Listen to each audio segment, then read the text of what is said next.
The sky above the Pacific Ocean turned red. Massive shapes moved in the clouds, silent but heavy like shadows of mountains.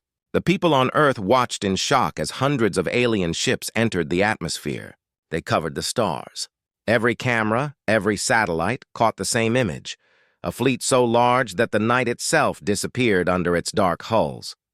At a military base in Busan, Commander Hakyu stood in front of a large screen showing the alien formation. His face was calm, but his eyes were sharp. "They are testing us," he said quietly. "They think Earth will surrender before the fight begins." The officers behind him said nothing. The aliens had defeated whole civilizations in hours. Worlds that were far older and stronger than Earth had fallen without a single shot fired. No one believed humanity could win. The alien voice came through every broadcast at once. "This is the Dominion of Vile. You will lower your defenses and accept integration. Resistance means extinction."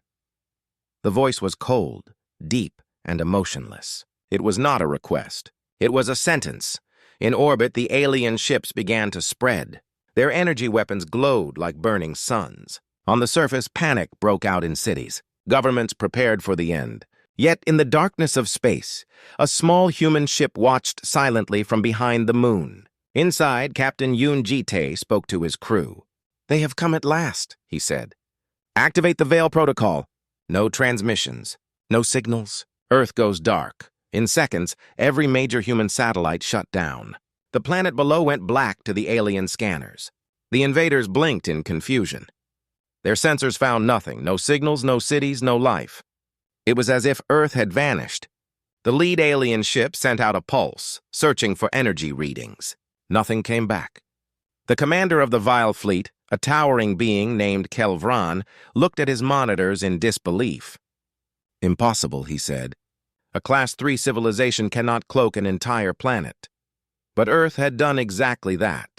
Down below, hidden under layers of interference and shielded energy fields, the human military watched the sky. Their underground command centers were silent except for the hum of computers. A new voice came from deep within the Earth's defense network, calm and confident. It was General Park Dae-hyun, leader of Earth's unified defense. "They think we are weak," he said. "They think we are like the others. Let them think that." For centuries, humanity had watched the stars knowing that something powerful ruled them. They saw empires rise and vanish. The Galactic Council ignored Earth, thinking it too primitive, too far. But humans had learned in secret. They had seen the patterns of war among alien civilizations. They had studied every fallen signal, every broken ship that drifted into their system. And they had built something no other species had dared, the quantum veil, a system that could hide an entire planet. Now it was active for the first time. Inside the alien fleet, confusion turned to anger. Kelvran ordered his ships to open fire. Blue energy lances struck Earth's surface, tearing through the atmosphere, hitting nothing. Every shot was absorbed by the veil, the energy bending and scattering. The alien sensors showed no reaction. It was as if the planet itself was laughing silently. Hakyu watched from the underground base. "Now we see if it holds," he said. The lights flickered, but the shields remained steady. "Energy stable," an officer confirmed. "They still can't see us." "Good," Hakyu replied. "Then we strike first."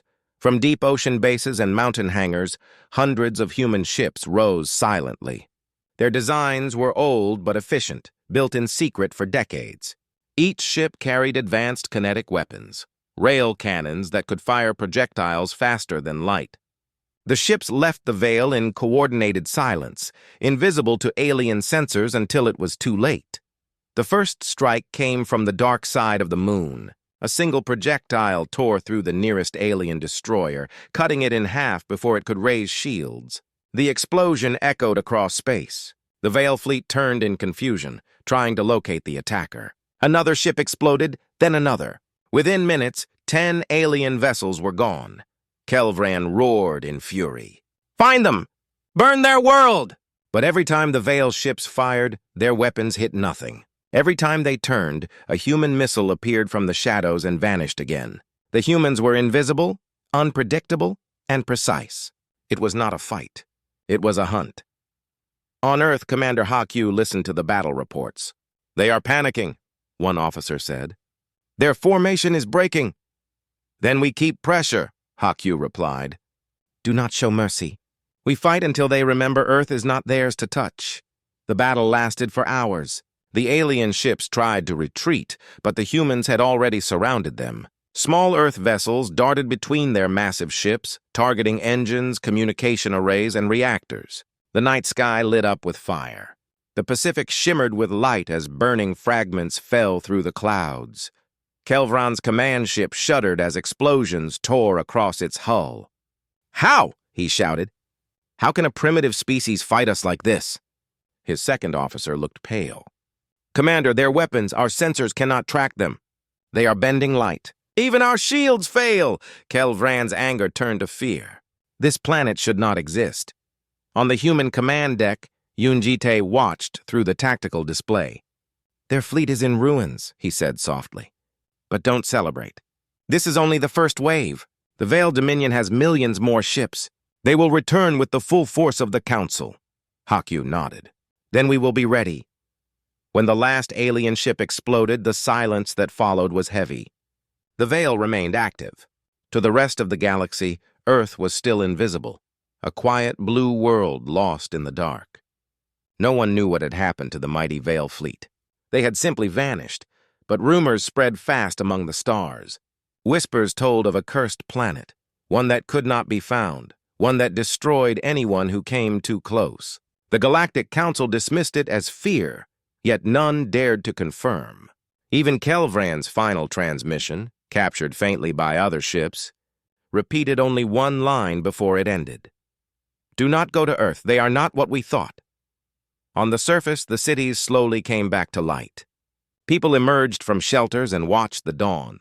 The world was safe for now, but the leaders knew the truth. This was just the beginning. Humanity had revealed its power, and the galaxy would not forget. In a quiet control room, General Park stood alone, looking at the screen that showed the ruins of the alien fleet in orbit. His expression was calm, but his mind was heavy. "They will come again," he said. "And next time, the whole galaxy will know we exist." Hakyu entered the room and stood beside him. "Then we make sure they never forget what Earth can do." Outside, the morning sun rose over the sea, shining on the waves that still glowed faintly from the battle. The world looked peaceful again, but above the calm sky, pieces of alien metal burned as they fell, reminders of what had just happened and of the fear that now spread through the stars. The ruins of the Veil fleet still floated above Earth like pieces of a broken crown. The fire of their destruction shimmered in orbit for weeks, lighting the sky with streaks of silver and red. People across the planet watched at night, not knowing whether to feel pride or fear. The world had survived, but the silence that followed felt heavier than the battle itself. Everyone knew it would not last.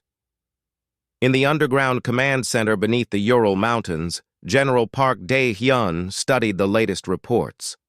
The Veil was still active, hiding Earth from alien detection, but every hour it weakened a little. The engineers were repairing the generators, working without rest. Commander Hakyu entered the room and saluted. "We found something," he said quietly. "A distress signal from one of their ships." Park looked up. "I thought we destroyed all of them." "Almost," Hakyu replied. "This one crashed in the Arctic. It's still alive." Park walked to the large screen and watched the drone footage. A black triangular shape lay half buried in the ice, smoke rising from its hull. Around it, the snow was melted into glass. "How many survivors?" "Just one, we think." "The others are dead," Park nodded. "Send a team. Bring the survivor here. I want to know what the Vile know about us."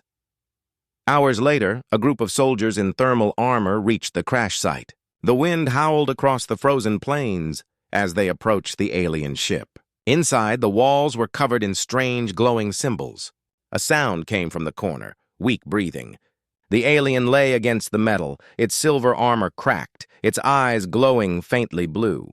When it saw the humans, it tried to raise its weapon, but its arm fell. The team leader, Lieutenant Ryu, spoke into his communicator.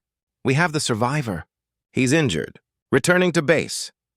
Back at the facility, the alien was placed in a containment chamber. Scientists surrounded the glass, scanning its biology. Its skin shimmered like liquid metal. It looked almost human, except for its eyes and the faint glow that ran through its veins. When it finally spoke, its voice was rough and broken. "You are not supposed to exist." Park stood outside the chamber. "What do you mean?" The alien's eyes flickered. "The Council erased your world. Long ago, Earth was forbidden." Hakyu frowned. "Forbidden? Why?" "Because your kind destroyed the first Council." The alien coughed, dark fluid dripping down its chin. "It was 1,000 cycles ago. You vanished after the war. They said Earth was gone." Park and Hakyu exchanged a silent look. No human record mentioned a war like that.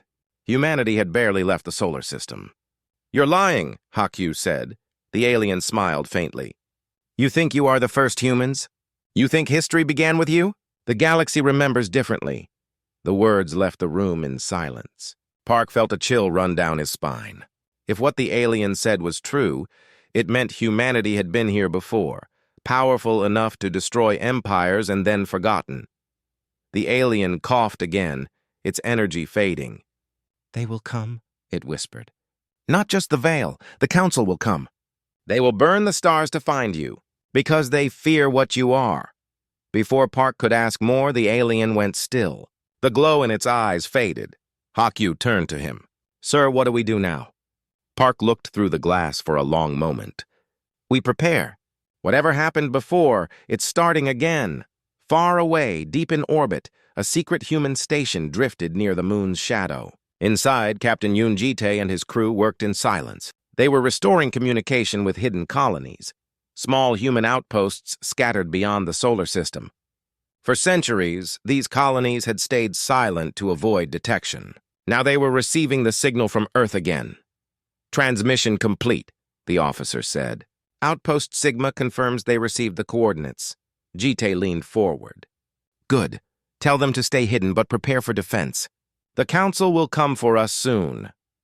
At that same moment, across the galaxy, in a city of light built on the floating world of Orin Prime, the Galactic Council gathered. Thousands of alien delegates sat in a great circle. Holograms filled the chamber with the image of the destroyed Veil fleet. The Supreme Chancellor, a tall being with a crystalline body, spoke in a low, vibrating tone. "The Veil Dominion has been erased. The energy signature confirms the weapon used was human-made." "How is that possible?" A smaller being, the representative of the Science Guild, spoke nervously. "It cannot be. Earth was destroyed a millennium ago. Their system was erased from the star maps." Another voice, cold and clear, replied, "Then someone has rebuilt them. Or they never died." The chamber filled with whispers. Fear spread like wind through dry grass. For ages, the galaxy had believed that the ancient humans were gone, a ghost race that had once challenged the gods of the stars. Their disappearance had brought peace. But now peace was breaking again. The Chancellor raised a hand. "Send the observation fleet. I want Earth found. If the humans have returned, we end them before they rise again." Back on Earth, scientists were digging deeper into the alien wreckage. One of them, Dr. Yunha, found something strange. A piece of metal with human letters carved into it. She cleaned the surface slowly, her heart beating fast. The letters were old, almost erased, but still readable. Project Eden, United Earth Defense. She called Ha-Q immediately. "Sir, this isn't alien technology," she said. "This piece was made on Earth thousands of years ago." Ha-Q felt a cold wave wash over him. "Are you sure?" "Yes. The metal matches Earth's old titanium alloys. This ship might not be just Vael. It might be mixed with our own design." Park listened quietly when she explained the discovery. "That means," he said slowly, "our ancestors were not the first to reach the stars. They built ships that crossed galaxies, and somehow they vanished." "Or," Ha-Q said, "they didn't vanish. They erased themselves." The silence after his words was heavy. The idea was terrifying. What if humanity had hidden from the galaxy before, the same way they hid now? What if they had done something so terrible that they had to disappear? That night, Park stood alone outside the base, looking up at the stars. They looked peaceful, but he knew they were full of eyes searching for Earth. Somewhere out there, alien fleets were gathering again. He felt the old fear rising in his chest, not fear of losing, but of remembering. In space, Captain Jite received a signal from an unknown source. It was faint, ancient, full of static. His technicians tried to clean it. When the sound finally cleared, a single voice came through. It was human, old, tired, but clear. If you hear this message, you must never awaken the memory. Earth's past is the galaxy's fear. We were the first dominion, and we destroyed ourselves. Jite froze. The crew stared at each other in silence. Sir, one officer said quietly, that message, it's from the year 3021. Over 900 years ago. Jite stood slowly. Then it's true. We've been here before. On Earth, Park received the same transmission minutes later. The words echoed in his mind again and again. The galaxy's fear. He looked out the window, his reflection fading against the stars. He whispered to himself, they dominated galaxies, but not Earth. Maybe not because they couldn't, but because they shouldn't. In the darkness beyond the moon, alien ships began to appear one by one, their lights flickering like distant stars. The Council had found a trace. The second invasion had begun. The darkness above Earth shifted again. New stars appeared in the night sky, but they were not stars. They were ships, thousands of them, moving in tight formation like a metallic storm. The Galactic Council had come. Their fleets were larger and stronger than the Veil Dominion ever was. Their engines glowed blue, and their energy fields burned through the vacuum like fire on water. In the underground command base, alarms rang softly. Commander HFY stood beside General Park, watching the holographic display fill with red markers. Each one was an alien ship entering the solar system. They have arrived, HFY said quietly. Park nodded. His face was calm, but his eyes were hard. They didn't come to talk. The Council fleet moved fast, crossing the orbit of Mars in minutes. Their main ship was a massive ring-shaped fortress, 1,000 kilometers wide. From its center came a voice that echoed across all frequencies. This is the Council of Orin Prime. Earth, you are ordered to stand down. You are under investigation for violation of Galactic Law 7, the creation of planetary concealment technology, and the destruction of the Veil Dominion are crimes punishable by extinction. The message repeated in dozens of alien languages, each colder than the last. HFY turned to his communications officer. Do not answer. Yes, sir. The room fell silent again. Outside, the world seemed peaceful.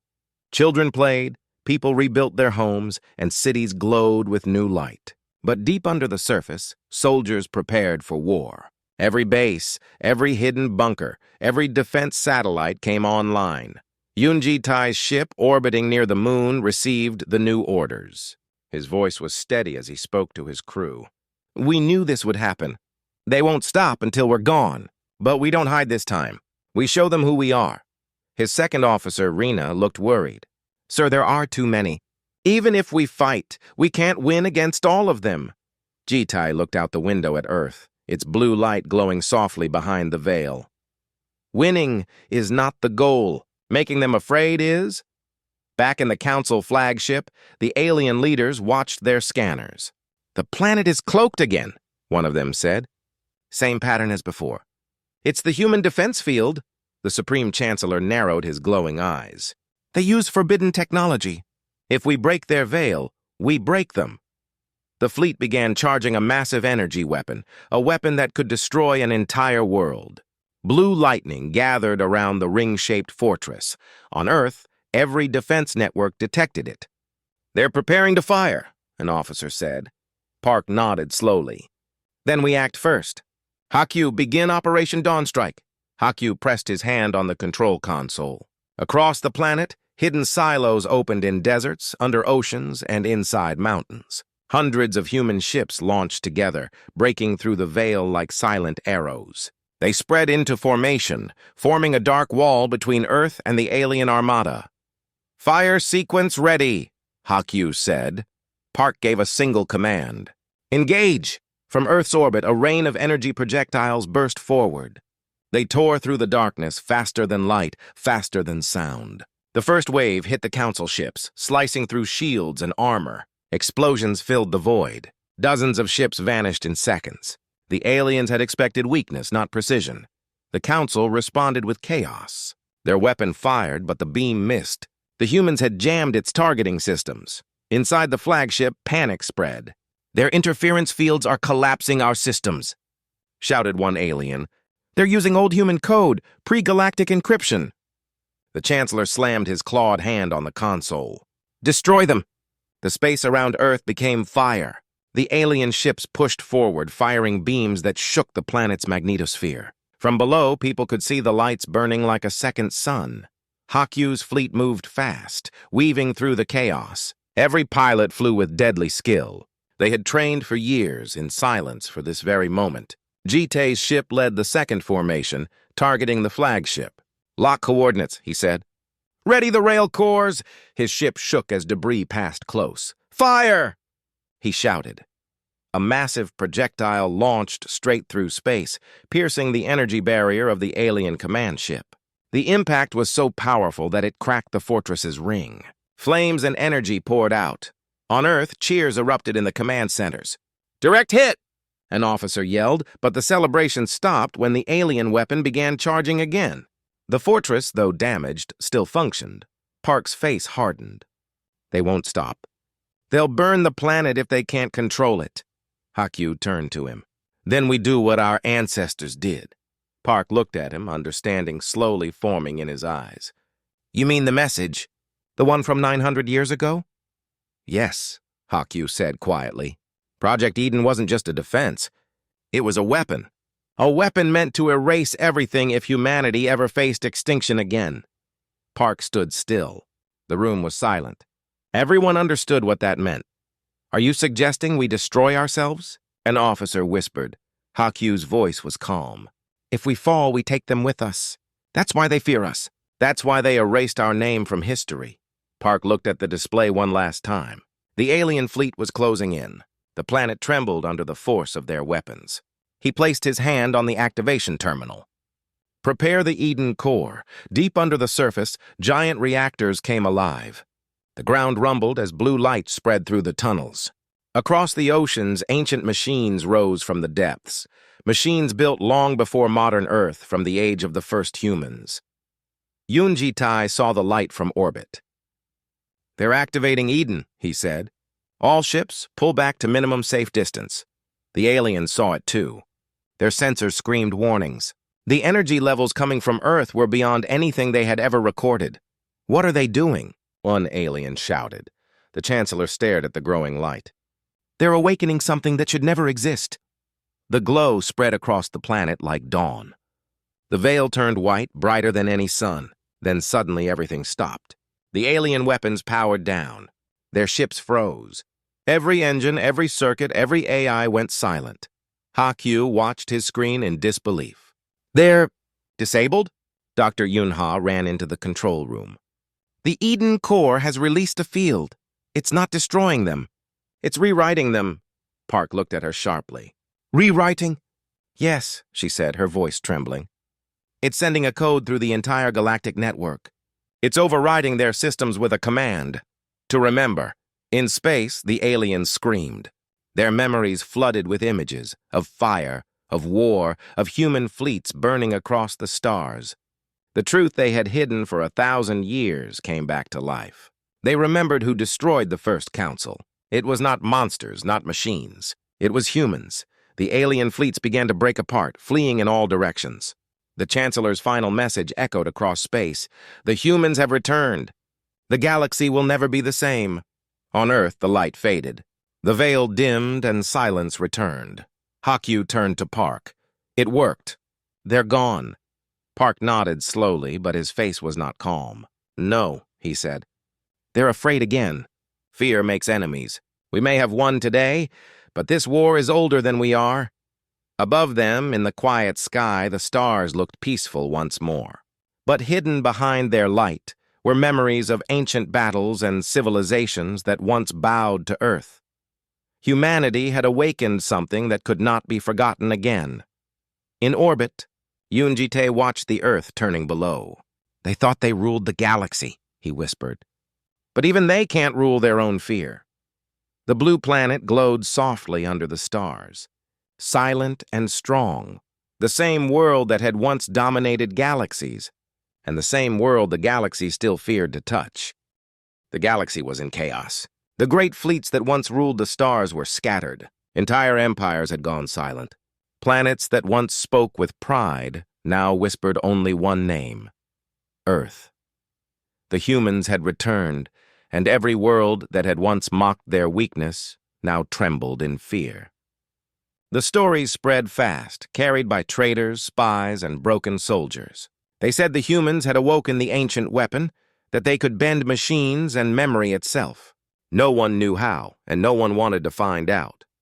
Far from Earth, on the quiet mining world of Nerva, an alien commander named Luthen watched the reports. He was old and had seen many wars, but never anything like this. The message from the Council played again and again on his monitor. The humans are the origin. They are not to be engaged. Retreat from all human space. The words echoed in his mind like a curse. Still, curiosity burned inside him. What kind of creatures make the galaxy remember its fear? He whispered to himself. Against orders, he gathered a small fleet and set course for the Sol system. Meanwhile, back on Earth, General Park Dae-hyun was standing in the underground control room. The lights were dim. Engineers worked quietly, checking systems and monitoring distant signals. Commander Ha-kyu entered, his face serious.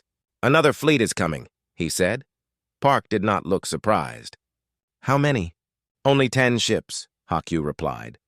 "But they're not attacking. They're observing. Curious," Park said. "They want to see if the stories are true. Do we engage?" Park shook his head. "Not yet. Let them look. Fear will work better than war." Outside the planet, Yoon Ji-tae and his crew floated in the silent dark, their ship hidden behind the moon.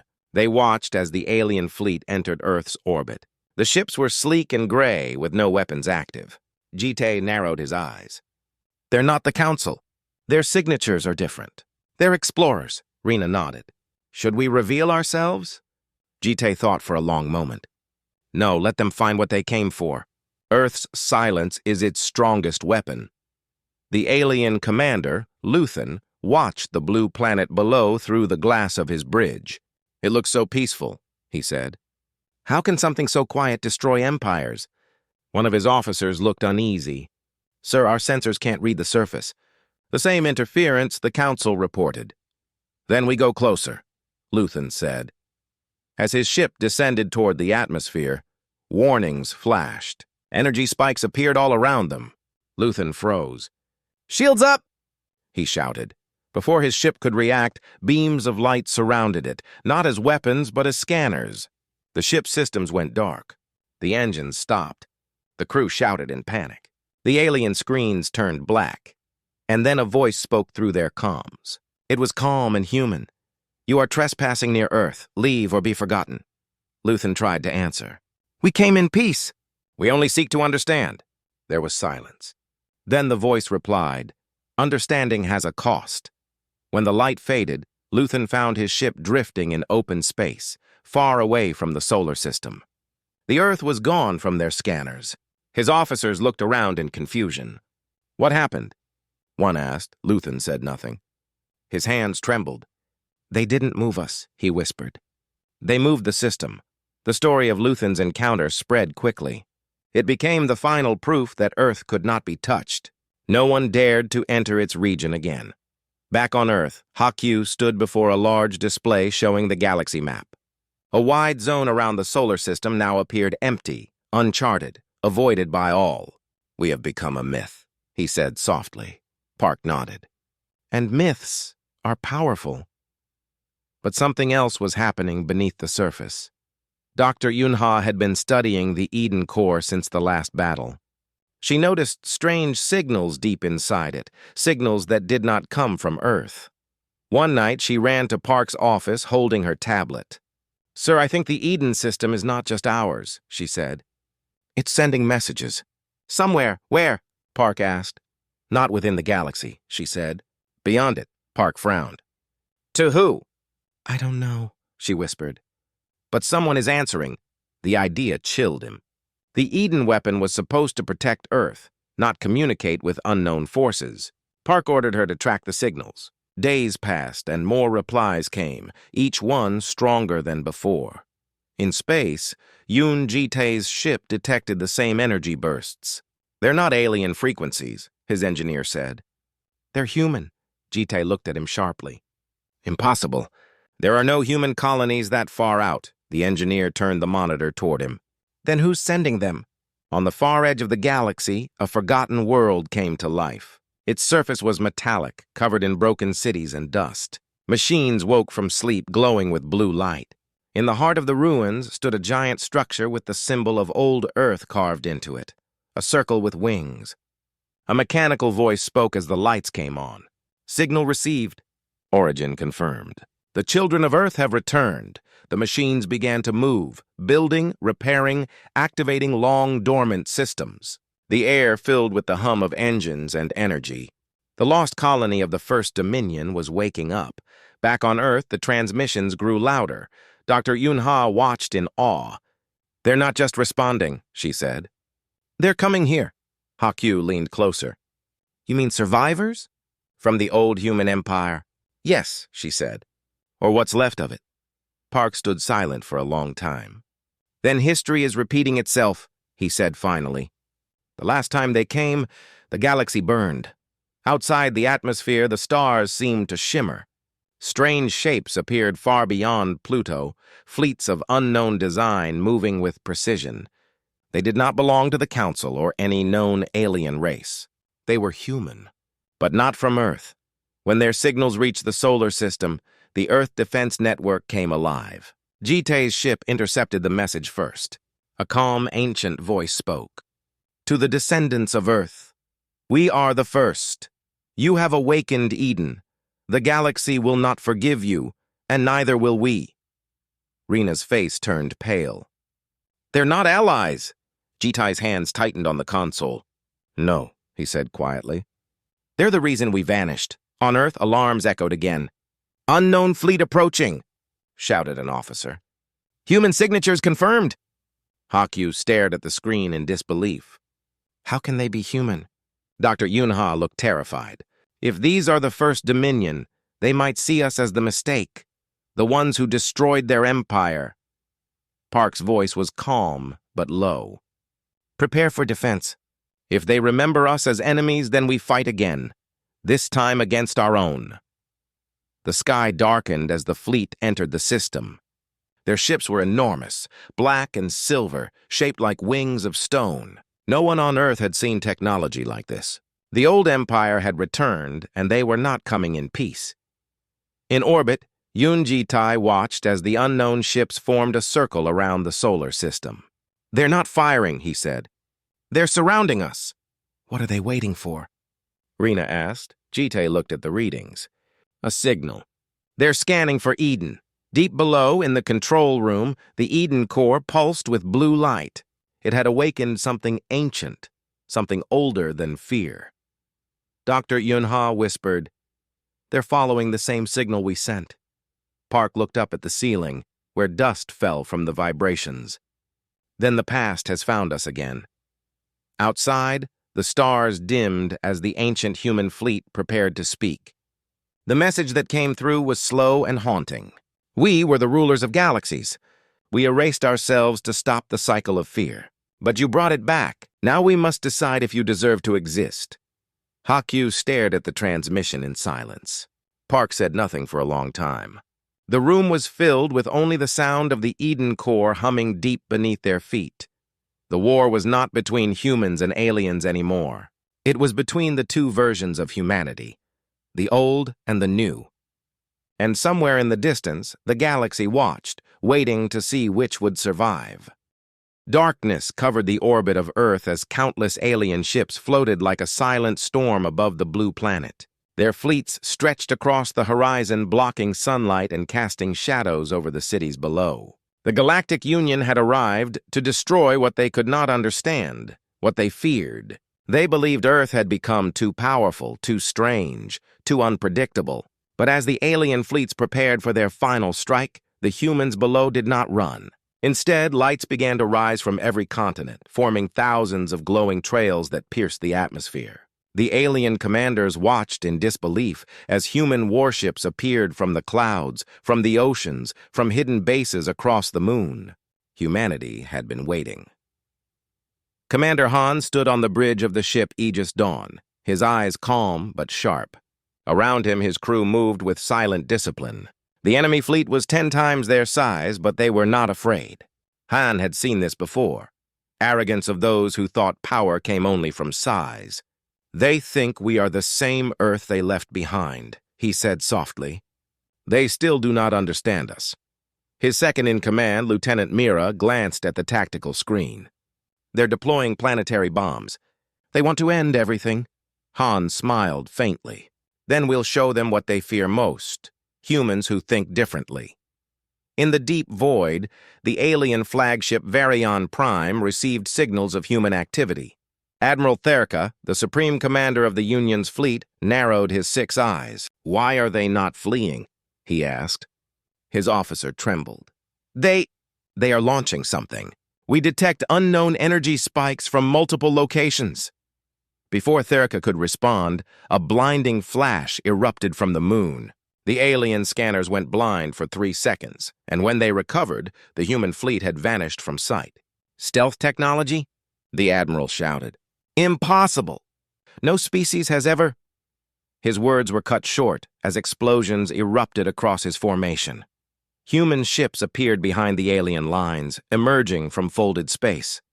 The fleet formation that the aliens had used for centuries was now useless. Earth's ships moved with impossible speed and coordination, almost like they were predicting every alien move before it happened. Missiles curved through space as if guided by instinct. Alien cruisers broke apart one after another. The Aegis Dawn led the charge, firing plasma lances that tore through heavy dreadnoughts.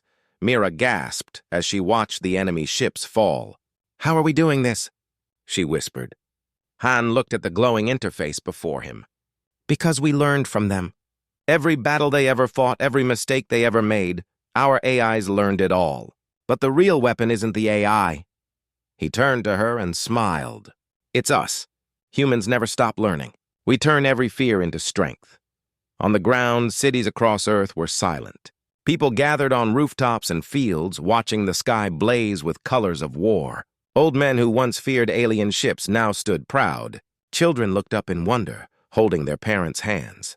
The blue glow of the defense shields shimmered like auroras over continents. Humanity was no longer hiding. They were fighting for their place in the galaxy, and for the first time, the galaxy was afraid. Therka's voice echoed through the chaos. "Fall back! Regroup!" But the order came too late. Human drones, small and fast, swarmed through his ships like a living storm. They were self-learning machines, built to adapt and change mid-battle. Every time the aliens found a way to block them, the drones evolved. They changed patterns, frequencies, and tactics instantly. Within minutes, the mighty fleet of the Union was broken apart. Therka screamed in rage. "Who are these creatures?" His communication officer turned pale. "They call themselves humans, sir. But the reports say they were gone for centuries. No one knows what they became during that time." As the alien flagship struggled to maintain stability, a transmission came through. It was Commander Han. His image appeared on the enemy's bridge.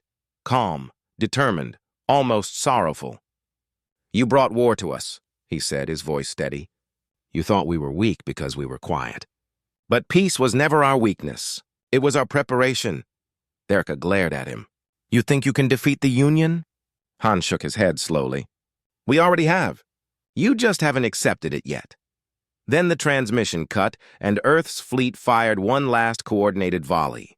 The alien flagship exploded, sending waves of fire and debris across the void. For the first time in millennia, the Galactic Union's command structure was gone. Silence filled the stars. Days later, the smoke of war cleared. Earth's orbit was littered with the remains of alien ships. The few surviving fleets drifted aimlessly, their communication systems broken, their morale shattered. The humans had not just defended their home, they had changed the balance of power in the galaxy forever. In the ruins of the alien command post on Mars, Mira stood beside Han, looking out at the wreckage. "They'll come again," she said quietly. Han nodded. "Yes, fear doesn't disappear, it waits. They will return, but next time they'll come with caution. And that's when peace begins, when fear teaches respect." Across the galaxy, word of Earth's victory spread like wildfire. Species who once laughed at humans now whispered their name with dread. Some called them monsters, others called them miracles, but none could explain how they had returned stronger than before. What the galaxy didn't know was that during Earth's 1,000 years of silence, humanity had united. They had merged mind and machine, heart and reason. They had evolved into something the galaxy could not measure. On Earth, people rebuilt. The scars of battle were visible, but so was hope. Cities glowed brighter, the skies cleared, and for the first time in centuries, the stars above felt like friends, not threats. Han walked through the rebuilt capital, watching children play and drones help rebuild homes. He knew the galaxy was still watching them, waiting to understand. But he also knew the truth. They would never truly understand. Because what terrified the galaxy most was not Earth's weapons or technology. It was the idea that humans could disappear, learn, and return stronger. It was the truth that a species born from chaos could master it. Humanity was no longer just a part of the galaxy. They were its reminder. Far beyond, in a council chamber light years away, the surviving leaders of the Galactic Union gathered. Their voices were filled with fear and disbelief. "They are unpredictable," one said. "They learn too fast," said another. The oldest among them spoke softly. "They do not conquer for power. They fight for meaning. That is why we can never defeat them." As the council fell silent, a faint signal echoed through their systems. It was from Earth, a message written in a simple human language. It said only one thing: "We are still here." And across the stars, every species shivered. Because they finally understood the truth behind the name, the reason they dominated galaxies, but not Earth. Humanity was the one force they could never control, never predict, and never destroy.